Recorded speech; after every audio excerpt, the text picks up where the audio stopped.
Evening. Ms. Pryor, she touched on a lot of the subjects that I wanted to ask you all, so I'm going to be brief. When it comes to the children involved in a situation at school, and you all know right then and there, once you've spoken to whoever the accuser is, the alleged victims, when it becomes a criminal matter, what actually takes place? I felt like we was being placed into a fear tactic. I was there for an hour and 10 minutes before anyone came out there. And when the person did come out there, she came out there with a clipboard asking for the young man to write a statement. I asked her for what. She told me that she wasn't able to give me much details, just know that he's been accused of inappropriate touching a child. I was like, okay, but he needs more details so he can be able to defend himself. She said she wasn't able to give me that at that time. She's still investigating. She will be back. Next time I seen her, it was time for her to question my son, which made it exactly 2 hours and a half minutes. And by the time me and my son and my husband got back there, his citation was already written before the line of questioning.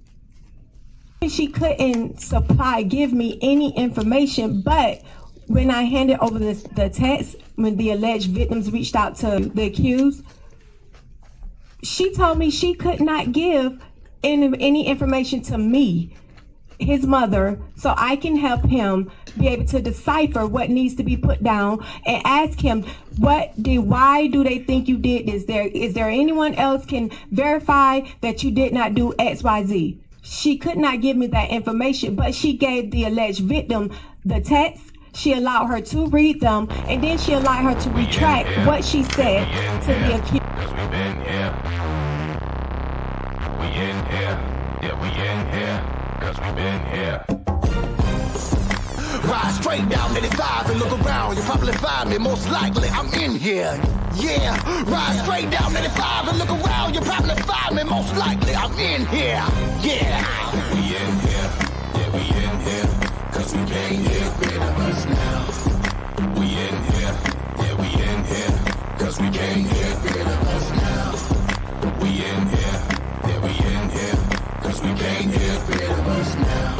And you know that we don't ever go. So you do what you want. been here. For life. That's it. Good afternoon and happy Monday to all party people out in the place to be. My name is Miss Laureen, and I am your hostess with the mostless, the one that's in the driver's seat for this podcast we call Black versus the Board of Education. So right before we get started, I'm not sure where Matt is, but I'm going to go ahead and throw it to my young ladies and let them introduce themselves. Let's go ahead and start with Miss Anaya. Hi everyone, my name is Anaya and I'm currently a junior in high school. Perfect, welcome. And Melissa did something with the blonde streak because now she came back with red hair. Melissa, go ahead and introduce yourself. Hi, I'm Melissa and I am a sophomore in high school.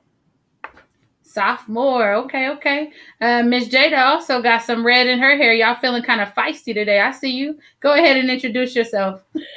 Hi guys, my name is Jada and I am a homeschool junior in the Sacramento area. And what I like to refer to as one of my new co-pilots, he brings the male perspective and all the howling and all that other stuff he does. Go ahead, Matt, say hey to the folks. Oh, and you on mute. So let's try that again. My man, guys, this your guy, Matt Grady, aka M16 of M16 and the Full Moon Wolves. Ain't a soul in to me with the flow. I can promise you that there for sure. If you can't tell, then you slow. Well, I'm gonna continue to let them know. One of the greatest they ever do it around here. You ain't know it, now you know. Nah, I ain't even playing around here. Tell me somebody better you know. I'll wait. Okay. Wait, look at their faces. He's off the hook. We already know how Matt gets down. I was waiting. You was waiting? Okay, let me get back to you. Okay, we'll get back to that. Thank you for having me as always, ladies. Thank you so much. And we're excited that you're back because we got to continue our conversation from last week, Miss Juliet. is back in the building. But before we get to that, I have to just give a couple of quick shout outs. Trinity was running to be the Elk Grove student board member for the Board of Education. She did not make it. However, we wanted to just give her kudos for a job well done, for even getting out there and putting herself out there to campaign for that seat, even though at the board meeting they did not acknowledge her as one of the students who really led the effort of doing the bylaws and everything. We acknowledge her here. So shout out to Trinity for stepping up and trying to lead in this district where they need some damn help. Amen. So with that, I believe Dee Dee was also running for something. She was running for a student member or junior class member, or what was it? Junior class rep, and she did get that. So shout out to Dee Dee. Again, the ladies are stepping up to lead in spaces where they're not always welcome. But we want to acknowledge that they actually, put themselves out there to really step into a place and to be the voice for all the other students. So shout out to them. Y'all, there's been a lot going on. In the last week and a half, we've probably received 5 complaints, ranging from anything from teacher administrator targeting to folks who are getting jumped on campuses to folks that schools are not testing vaccinated kids for COVID, only unvaccinated kids, and the vaccinated kids are coming down with COVID. So if mom wouldn't have known that, she wouldn't, if she wouldn't have taken to get a test on her own, she would not have known that. So we got issues in our schools, and it doesn't seem to be getting any better.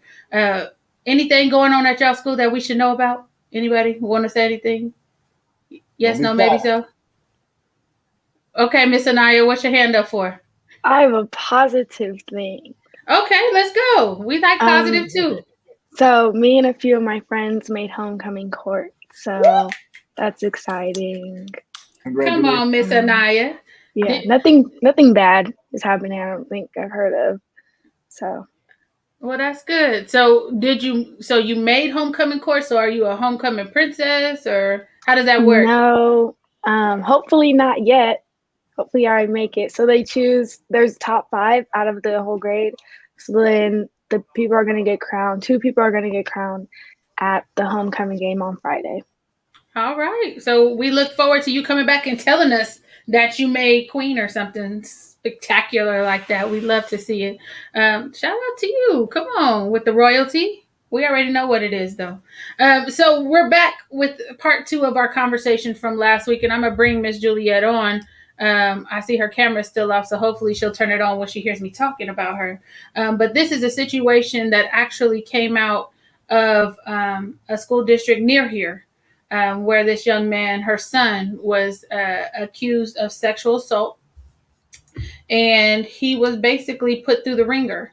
And so we want to talk to her kind of about the impact of that. Last week we covered kind of what happened, how BYLP got involved. But we really wanted to bring mom back because there's another side of that we did not get to cover. And that is the impact of such allegations on these young people and how their families have to go through and deal with it. So Ms. Juliet, first of all, go ahead and introduce yourself so, the folks who weren't here last week can know who you are and all that good stuff. So go ahead and introduce yourself.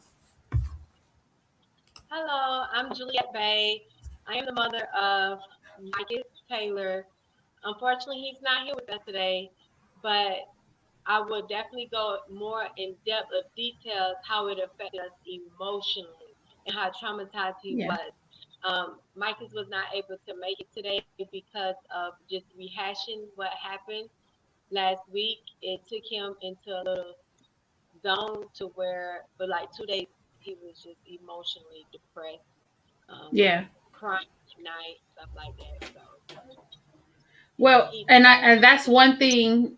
That's actually one thing that I wanted to kind of go over because it was visible to me that he was kind of having a hard time recounting, everything that was going on. But I think that this is the real part of it that people need to see, right? because a lot of times we think that, oh, okay, well, they got suspended, oh, everything is good, they don't went on with their life, there's no impact that is sustained by these children because they're so-called resilient. But we want to put that to bed. And I certainly agree with him not being here today, because we didn't want to further traumatize him by making him relive every sordid detail.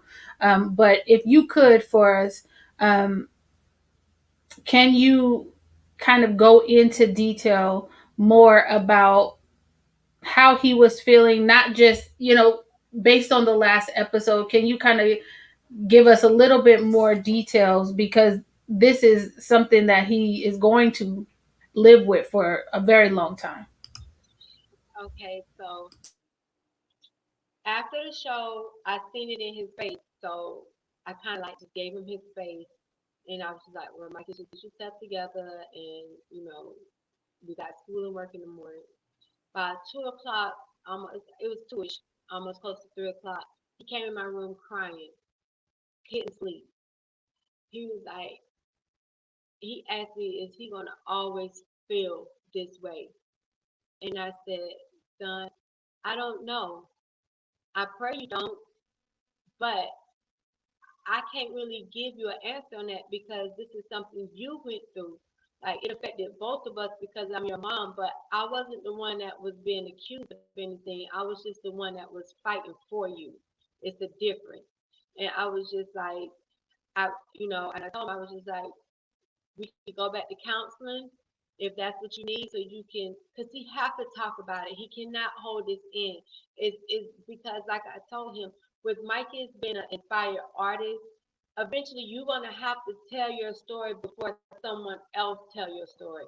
Because if someone else tell your story, it's not going to be your story, and then we're going to have to go in and backtrack what they said, or then it's going to be more of you defending yourself versus you just telling what actually occurred. Well, I got And some good advice for and him. it's been on 2 days. He was feeling, depressed at school. I picked him up early, came home. The next night he didn't sleep as well, and I just let him get in bed with me, and he just cried. He cried for 2 nights. So have you put him back in counseling? Because again, this is one of those situations where, you know, you said what now? I said yes. He starts counseling on next Monday, so he's going back into counseling. I told him what you have is PTSD, and it's real, and it's different levels of it. I was just like, before it gets to the extent where, like, 'cause he have a lot of good days, but I can tell the days when his mind goes back to that situation. He don't want to talk. He don't want to eat. He just stays in his room. So, And so and when we're talking about this stuff, and it seems like, and even before you guys moved to Florida, it seemed like the administration and the folks involved kind of went on with their life after this happened, right? Can you tell us, what was it like for you as his mother, to try to keep him from falling apart in the midst of these allegations that were swirling around about him? well, I'm not gonna lie, Lorraine. It was hard for me and him, and it was days where I couldn't keep myself together, to where I would have to go in the bathroom and cry, so he won't feel like, oh my gosh, my mom is breaking down right now. Like, I just didn't want him to feel like I couldn't be strong enough for the both of us. But even after the situation occurred, he was still having to deal with not the allegation part, but the consequences of the allegations, due to the fact that Marcus was tired of fighting this case, because at this time it was almost a year of us in court. So his lawyer was his lawyer and not my lawyer. So his lawyer left it up to Marcus. I don't. Majority of the charges got dropped. That one charge was he took a guilty plea to. And so when we came to Florida, Micah was still up under the law. He had to be on placed on probation here. And So when you then say he took a guilty plea, what did he plead guilty to? just battery, because in the midst of the school situation, when he ran to her, as I told you all last week, trying to stop her and ask what's going on, he grabbed her arm, and so that's where the battery charge came in at. And because of the I allowed them to question my kids, he admitted to that. And California just wouldn't let that go. The state of California, they wanted to keep their foot on his neck. Although they didn't have any type of sympathy of the fact that this boy was terrified, he was scared, he needed to know what was going on, they still wanted to hold that one little charge over his head. And that was because he grabbed her arm to ask her a question. That is the charge that stuck. Right, the assault and battery charge. Assault and battery. Yes, it was assault and battery, but they dropped it down to just battery because he pleaded on it. Did they intimidate him into stopping a plea or something? You can say that intimidate when you have a 14-year-old starting at 13 from 14 in court on house arrest. From the time they picked the charges up in December, January. They picked the charges up in January, and the court we was done in late October. I'm pretty sure if I go tell my 14-year-old over and over, you did it, it's your fault, eventually they're going to give in and say the same thing. Okay, yeah. He was tired. He was tired. That's what he told his lawyer. You can only imagine. Tired. He said he was tired and he was ready to come home to his grandmother. And he just wanted it to be over with. So, and I think that we have to be honest about it. A lot of times our kids, they take these pleas, or our people take these pleas because they're told that if you take these pleas, it won't be as much or as harsh as a sentence if you were convicted, right? And so with this young man who just wanted this situation over, he went into high school with this, right? He started in junior high and he went into high school with this hanging over him. So you can just about imagine. I just wanted to, what I need to say to make it go away, right? But I think that we never really think about the impact that decision has on them in the long run. Cop into something. And I think you're saying something. What you say? Yeah, I was just agreeing with what you're saying, as in his future, and that is one of the things that when he do think about the situation, he feels frightened inside about his future. I wanted to say something about him being an artist as far as that, because you said his future. And this is my opinion and professional experience, because I know it's hard to tell a person you understand if you haven't been through something. But in two parts, I understand this, and that's why God is so good. It is safe for us all to say that young man is loved and has support, correct? Correct. And because he has that, he needs to understand that no matter what anyone has to say about him, that'll always be their number one. Number two, because there are young men out there who are either incarcerated, dead, or don't have these type of people in their corner, he is now a beacon and a voice for those young boys. So what could be they think is writing him off, they just put him on a pedestal, because there's black boys and black young men like me that are in my mid-30s who are now looking up to him.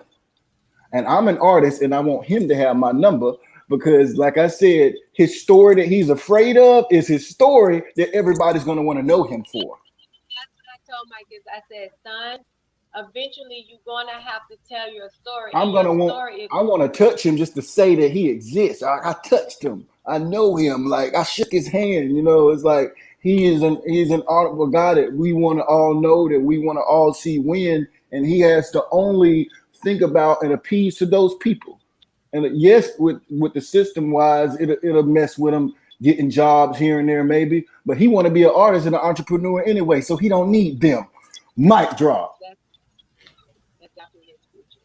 And it don't matter what kind of piece of paper on his name when he running his own business and he got his own story and his own demand, he is gonna win. He's got a life of ahead of him. This is a lot of pain in this moment, this small amount of time that they decided that they're gonna do this to this boy. They just gave him a legacy of a voice. And if he has to spin it that way and see it that way and stand tall, knowing that no matter what, there's people behind me that love me. And like I said, there's people out there that they can't do that because there's no one to back them. There's no one that cares about him. There's no one that supports him. But he got a whole team. He got a whole show. He got Lorene. That's like 100 people in one. and he's just got to use that. Please have him. Don't after the get my information. He don't got to follow me. He can call my phone.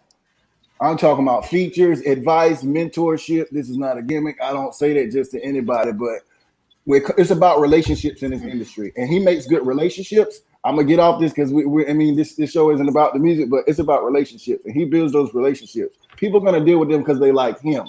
Damn what somebody got to say about him. Facts.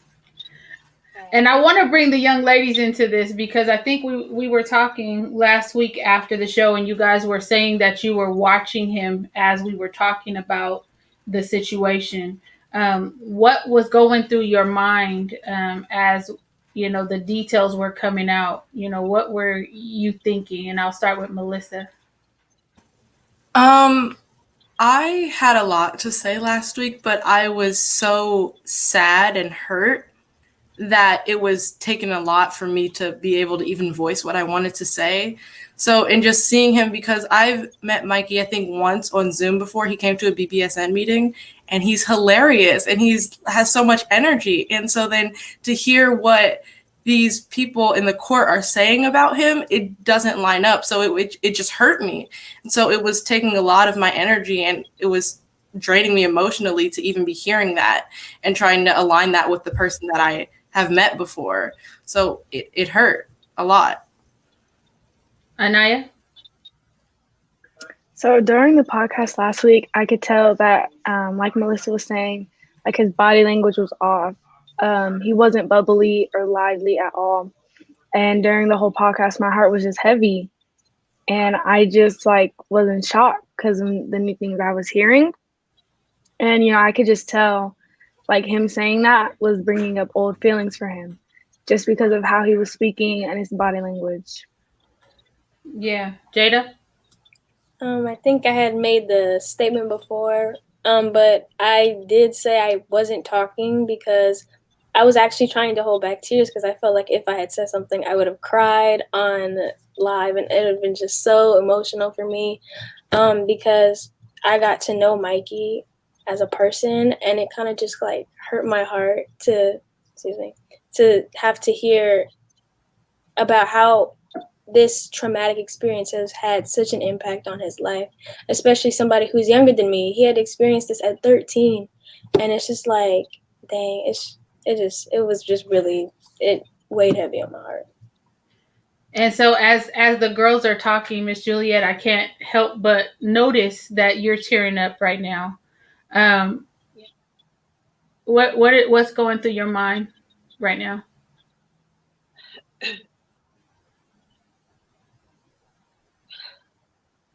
Okay, we'll come back to you. Just go ahead and take your time, because this is real, right? This is the impact of what happens when our children are treated inhumanely, and if she didn't find a safe place, or didn't connect to a community of people who would come to war on her behalf, he may still be stuck here. And so as the girls are talking, we had talked about it, after the show last week, young ladies, and we were talking about things that go on campus, and the fact that it's normally the first person who gets to the office with their narrative that kind of determines the trajectory. And now you got all my babies about to cry. And I'm not laughing at the situation. Again, sometimes I just laugh. I don't know if that's out of anxiety or what, but seeing the girls emotional and seeing you emotional, Juliet, I'm trying to pull it together myself because we got this show to do. Juliet, your love for him is going to overpower their hate. Yeah. And he's got support. I'm a fan and I don't even know his music yet. And I'm going to be bragging that I know him. And you can play him back that I said that. And I ain't the only one. All he got to do is stay strong and use that voice when he's ready to use that voice. Or he can just be a child, because that's the problem that I have. That's why I say when he's ready. Yeah. Because they expect our children to be resilient in the face of these injustices. They want them to turn the other cheek. They want to, because they've gotten on with their lives. They expect this young man at he was 13, 14, to be able to have the skills and the coping mechanisms that they have as adults, and that is not real life. Real life dictates that he is going to feel this for some time. And they need to be held accountable for their overreach, because like I said before, they don't have investigative experience. They don't have good damn common sense. They jump to conclusions because they have a thought in their mind that our children are guilty before they are proven innocent. They do not give them deference. And this is why we fought so hard to get him up out of California. Because it wasn't right. And it's not just him that is experiencing these things in the school system. As a matter of fact, I almost got brought in for a group of 3 Black boys who were accused of sexual assault.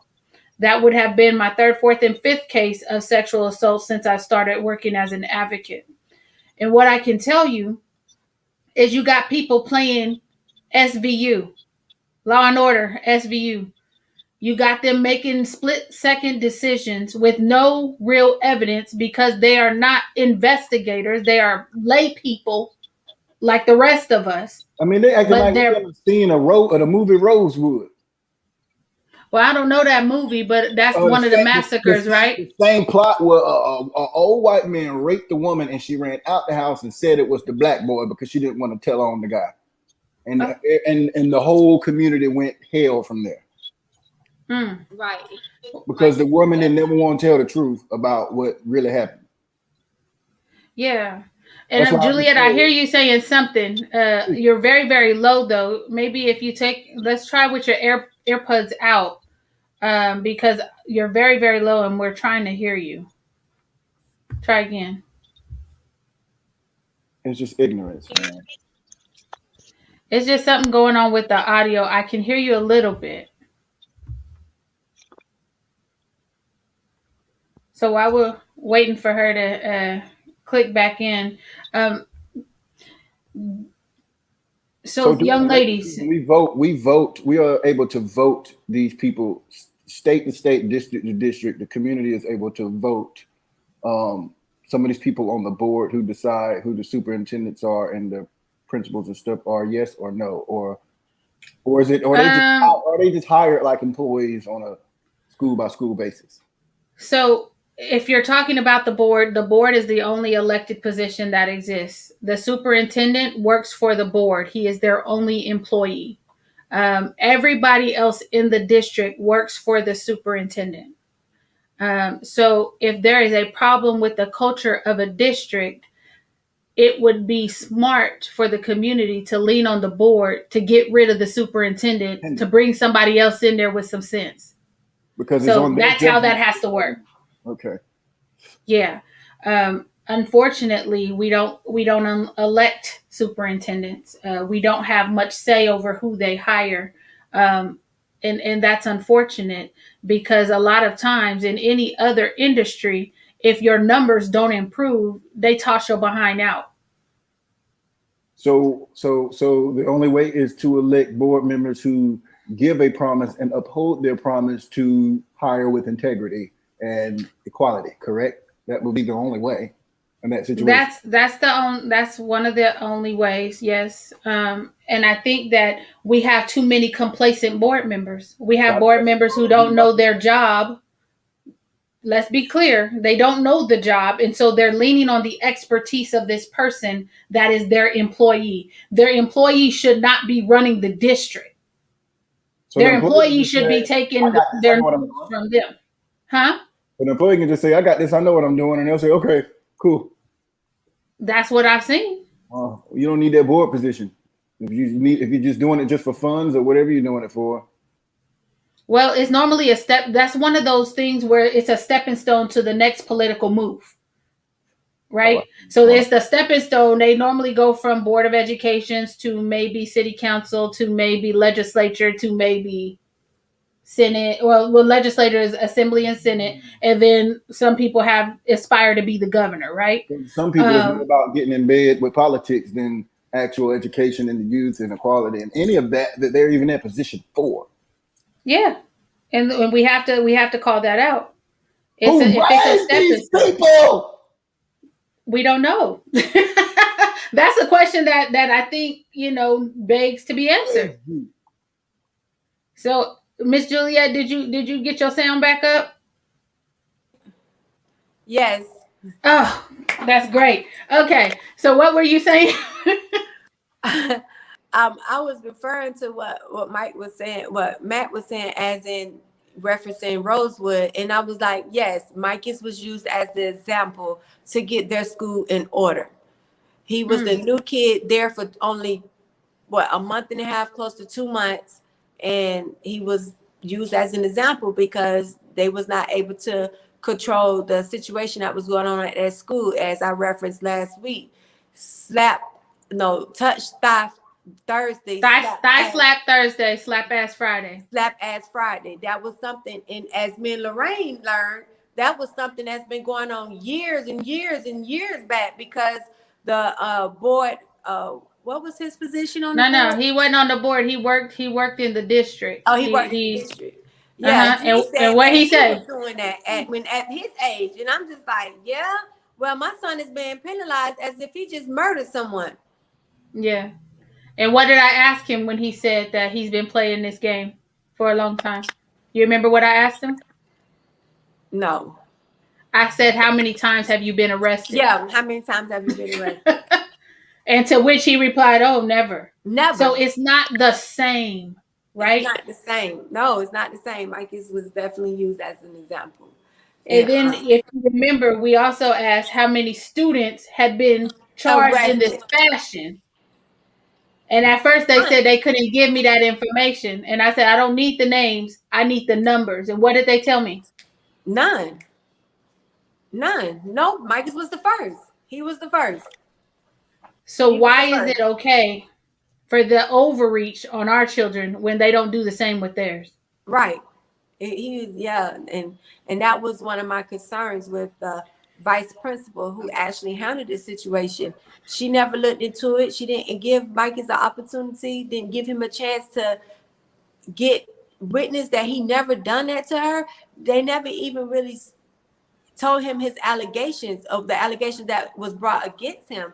They was just asking little simple questions, and I'm just not simple, but it was questions, but not in detail, not in depth.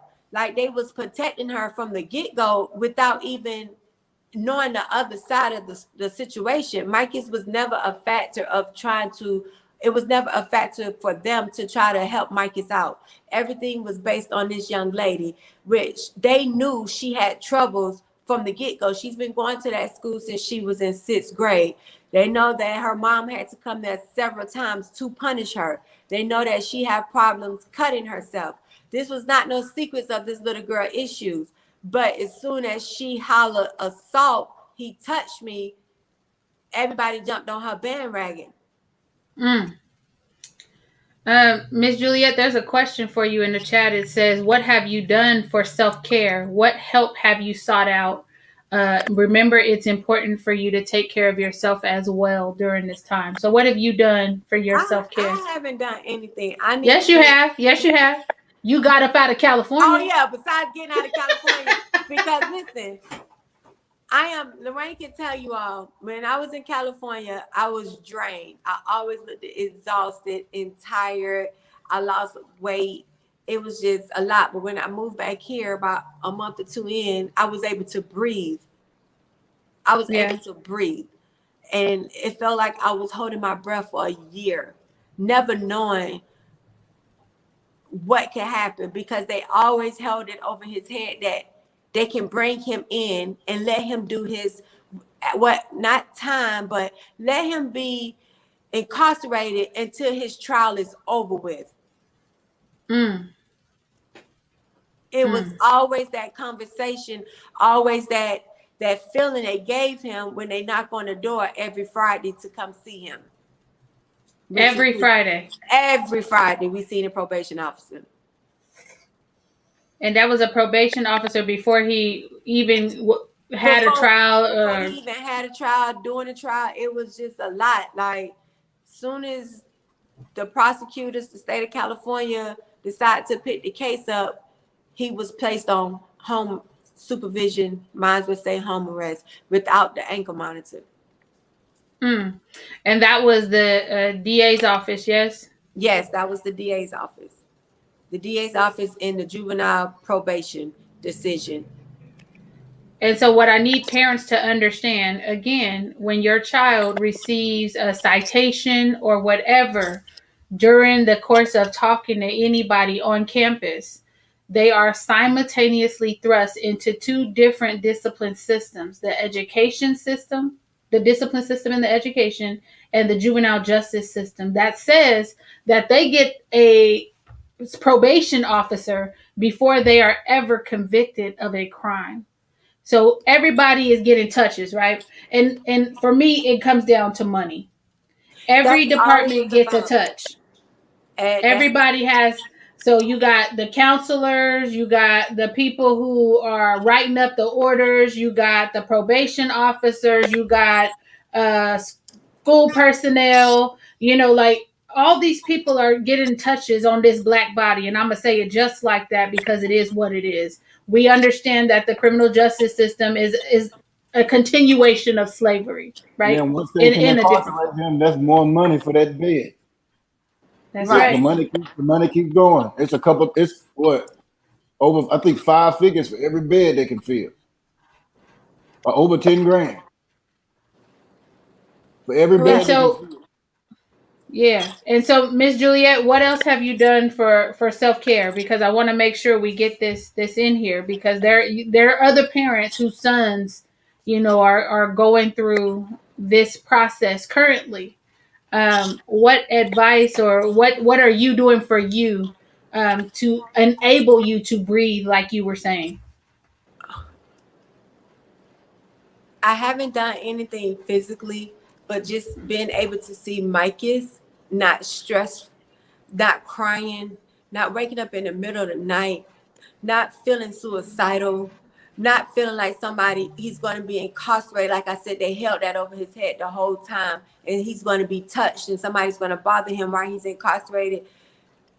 Once, like I said, 2 months in, once I realized that he's done, he's out of the clear and on those terrible, harsh charges, I was able to breathe. I was. I need more self-care. I need to be able to maintain myself, but because I know Mike is still have this situation embedded in his head, it's hard to. It's really hard. I do want you to share with him this though, and also keep this in your mind. That's to scare him, but from a street perspective and a hood perspective, when it comes to street code, even if they were to, God forbid, bogart him like that, and the prison system, that little story that someone gonna do something to him, that's addressed to like molesters and very heinous, people like that. For his kind of story, I truly believe and I know that there's not a black man alive who wouldn't understand and be on his side, especially at his age.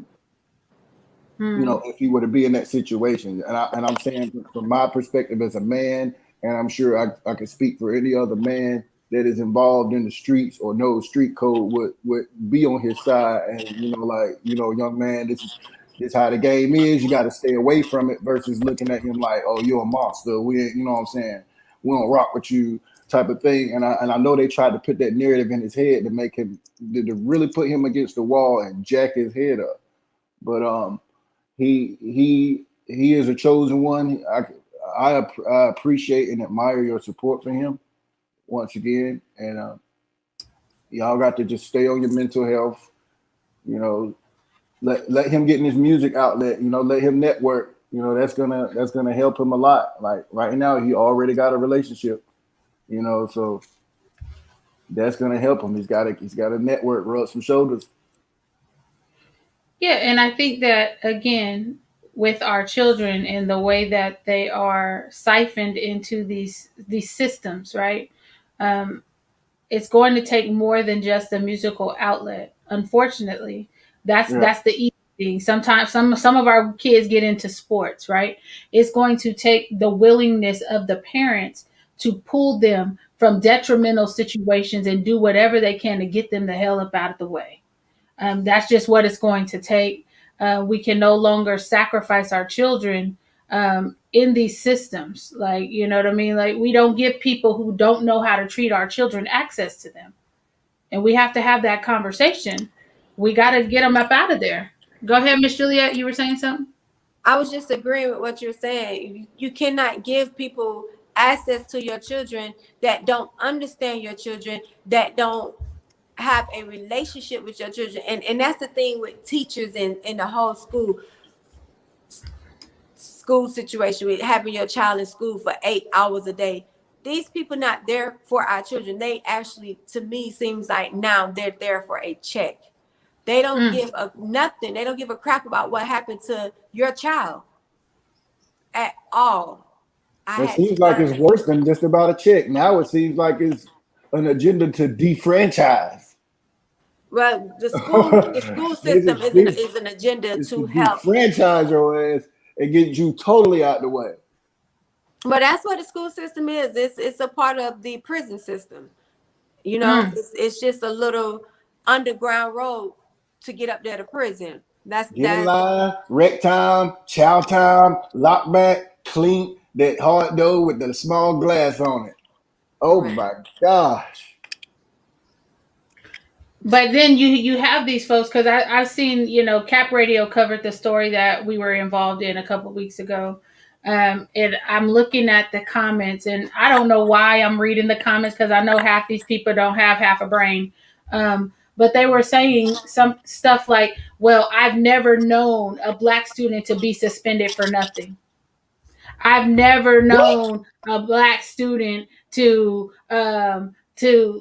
be disciplined for no reason. I've never known, you know, and these people, they're just race baiters. Oh, these advocates, they're race baiters. They just want Black kids to get away with everything. And I'm like, a simple Google search and and reading of some reports, and you could have answered your own questions. My job is not to feed the sheep. I don't have the time for that. But it's very evident that they like this education system the way that it is, and anybody who has the audacity to challenge them, they're like, I think he said something to me. He said he not gonna argue with no middle-aged woman, and I'm looking around like, dude, I look younger than you. What you mean middle age? Does that mean more experience? Like with some sense? Like, who raised you?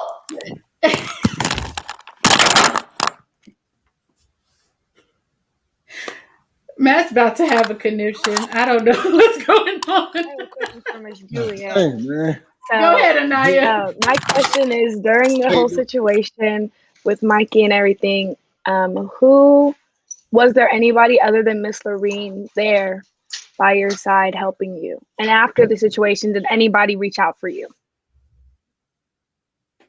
You're on mute, boo-boo. So there in California, to be honest, my husband was there, but Lorraine and her family and her organization were the only ones that was physically there, because my family is from the East Coast. But my family definitely showed emotional support, made sure my mother, my sister checked on us daily. You know, my mom was always sending Mikey stuff to cheer him up, as well as my sister. But physically, it was just Miss Lorraine organization, BYLP. That was who had our back. That's who held us down for a year. It was her. And I appreciate that all the way in. And any one of these parents that's online and your child come home and tell you something and you all know Miss Lorraine personally or not personally, you hear online, so you're familiar with her organization, reach out. That's the first person you all need to reach out to, not no other organization. Because when I spoke to her, she immediately laid down what we're going to do. Even when I slipped up and messed up and allowed them to coerce me into taking stuff down, she said, I ain't mad. We ain't gonna do it no more, but I'm not mad. And and it was just always a family thing with her. She kept me and Mike as close to her as if we was her family. So that's who was there for us. Y'all love my family. What you mean? We all That's related. what What I'm you saying. mean? But listen, you didn't know us. You didn't know us. That's the first thing. She was like, hey, y'all want to do this? Y'all want to do that? And I'm just like, oh, okay, yeah. Well, I didn't want you guys to fall into depression, right? Like this is some really heavy stuff. So we got to karaoke in. We went to eat sushi. Like anything that we could do to get them out of the house and to love on them intentionally, we did that. Because we had to keep their spirits up because this is really heavy stuff. And, if you don't have the right people in your corner, people will start to try to exploit you for your story or for monetary gain. And we don't do that. We just wanted him to be okay. And I remember when you guys were about to leave and we all went to Fixins. And that was the first time in so long that I had seen Mikey eat a full meal. Right, because the whole time you had him, when you all was doing intern, he wouldn't eat half of his food, and that's how he was at home. But it was just like my baby was happy that he was leaving California, and I was sad a little bit because I wanted to keep him close, but we know what it is. We had to get him up out of here, but I'm so excited that y'all have found a home, home away from home. Really, I don't want y'all to come back here. I want y'all to meet me in Atlanta in a couple weeks. But I don't want y'all to come back here because this was not a safe space for y'all. And the band, we in North Carolina a lot. Okay. So what band? What band? My band. Oh, That's we going to North Carolina? I'm saying that's what. Oh, you in the band now? And I could do some background. Say, oh. Well, I'm not doing that. Oh. But I'm just saying, like, when we know some place is not safe for our folks, it's incumbent upon us to encourage them to, go where they'll be taken care of. And I had a chance to meet her mother over the phone and talk to the family and let them know that we had them while they was here. But it was something to just get y'all up out of here. But I remember sitting and he was grubbing on that. What he had, some chicken and waffles, Jada? No, yeah, he had the chicken and macaroni and cheese and something else. Yeah. Oh, it sounds good. Well, when you come up here, I love me some chicken. It's a great Kool-Aid.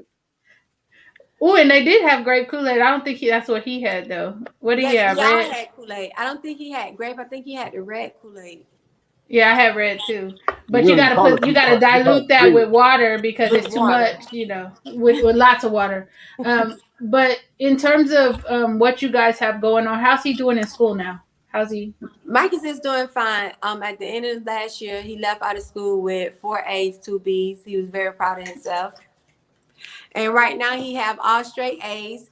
He's the performance art school he's going to.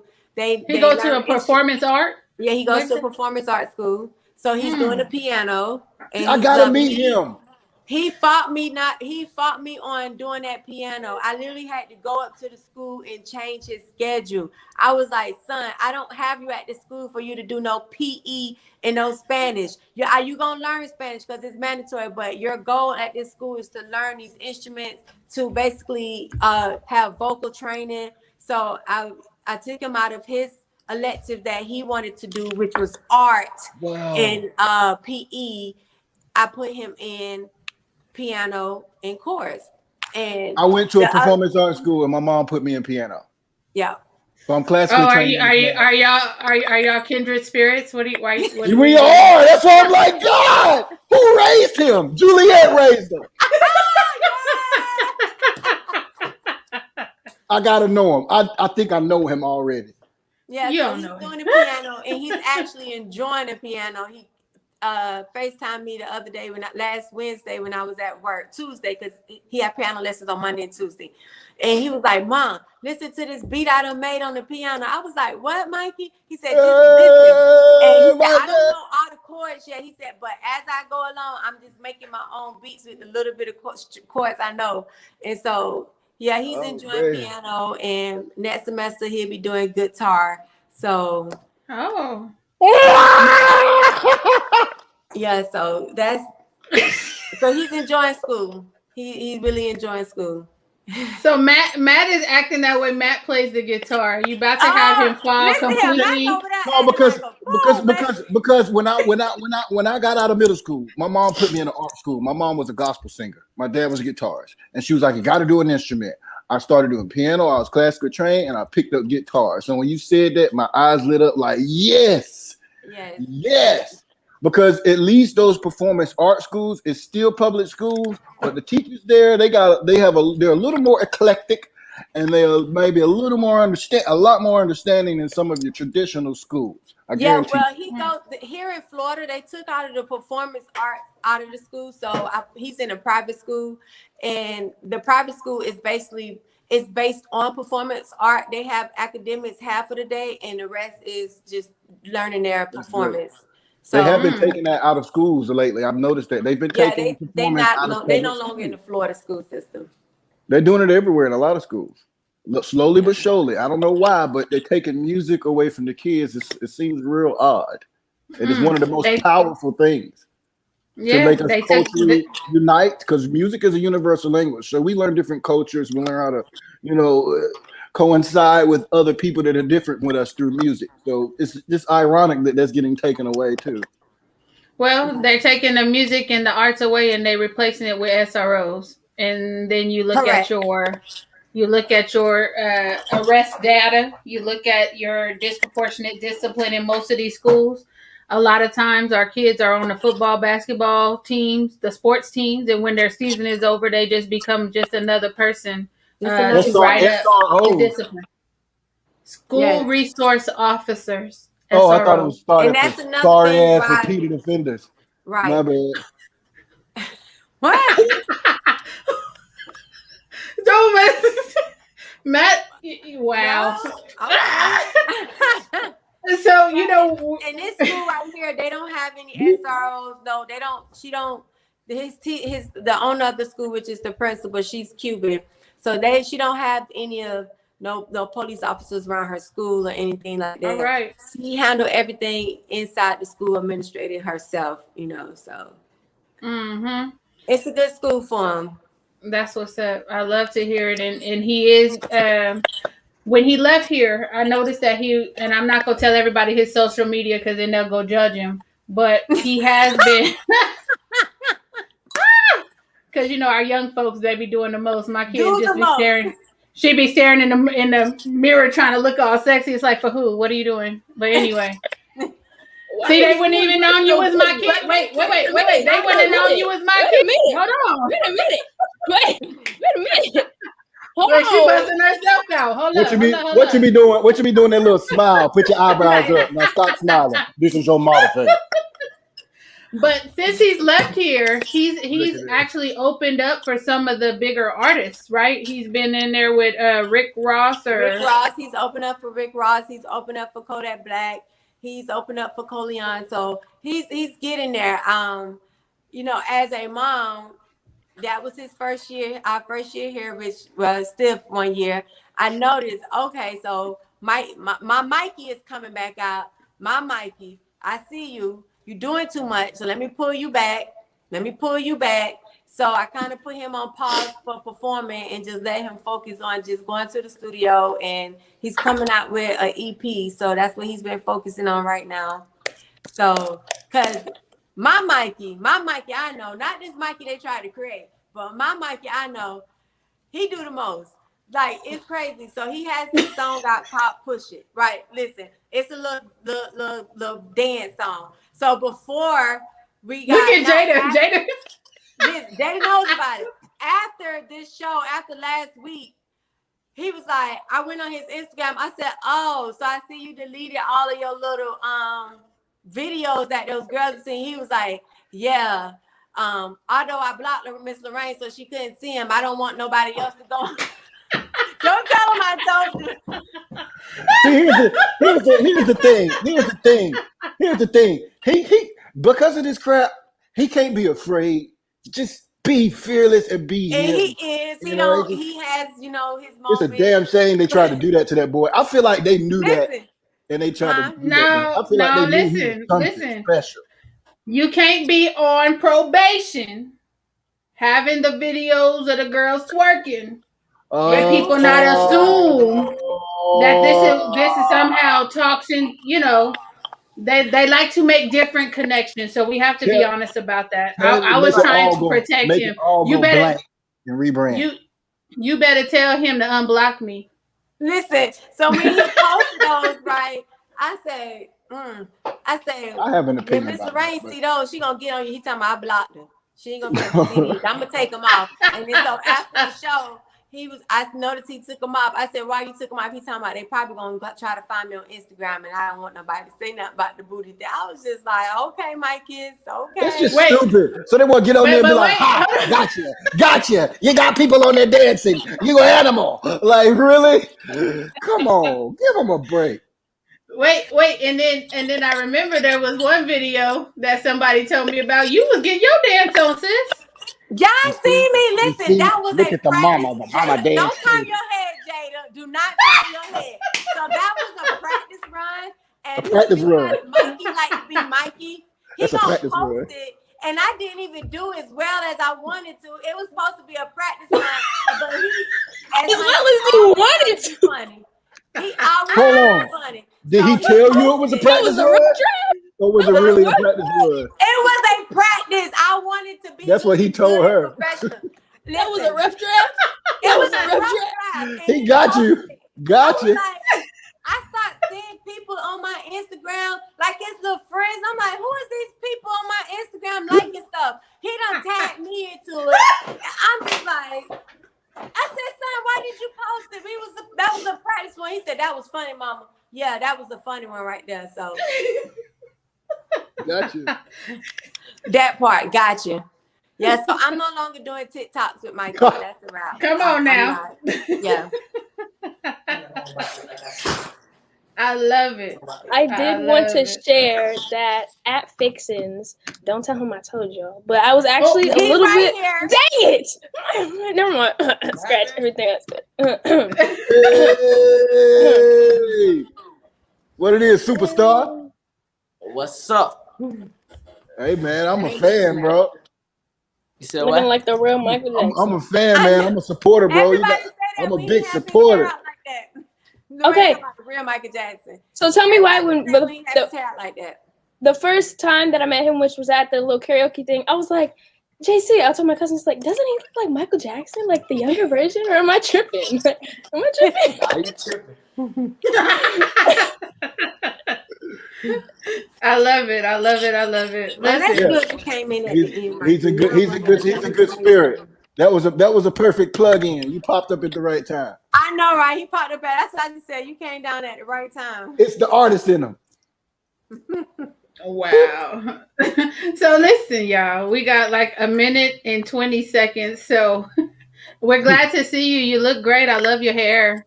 Thank you. I love your hair too. Ooh, don't do that. Hey.